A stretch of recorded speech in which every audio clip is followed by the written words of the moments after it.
I think the problem there is that it's very difficult to quantify that kind of risk. So therefore, if you can't quantify it, why would you need to worry about it? Okay, I know there is. Don't look at me like that, Martin. Don't look at me like that. Like what? I know there is a problem out there, but unfortunately, it is very difficult to quantify. You've got two people who are so unpredictable. You've got Kim on one side, you've got Trump on the other, and of course we can probably throw. Well, hang on. The way you quantify it is to take less risk. No, be safer. And then do what with your... Stocks are a risk asset. Okay, you know, I could be facetious here and say, hey, you know, where are you going to put your money? More cash, more bonds? Yeah, and then what happens if there were to be a nuclear war? What would be the point in actually having cash in the bank? Do you think it's going to save you? I don't think so.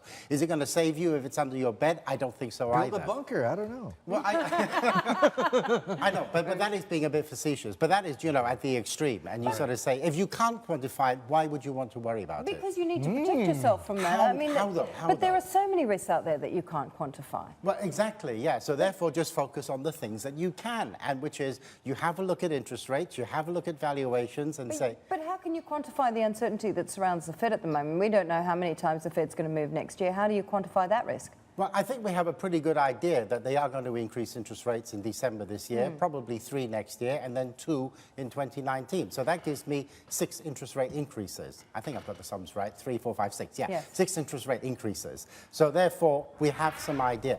And I think also that it would be probably irresponsible of the Fed if they didn't start increasing interest rates. I know everybody looks at these inflation numbers and they say, hey, you know, where is the inflation? You say that all the time, Martin, and so do you, Oren.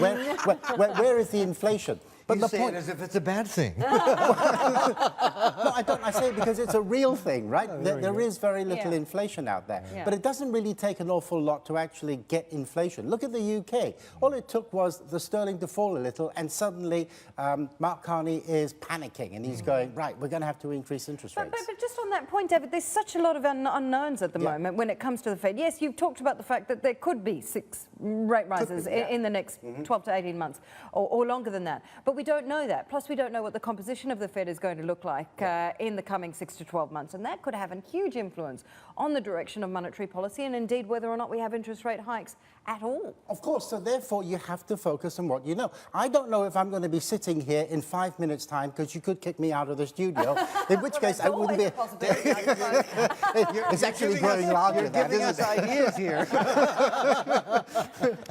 So therefore, you have to focus on what you can. And ultimately, you have to focus on valuations. And you have to say, you know, is there inflation in the system? And you're right, there isn't inflation as we understand it. There is no inflation. But look at the other inflation out there. There is asset price inflation. Indeed. And of course, the IMF is worried about that. The World Bank is worried about that. The OECD is worried about that. And you still want to be in stocks?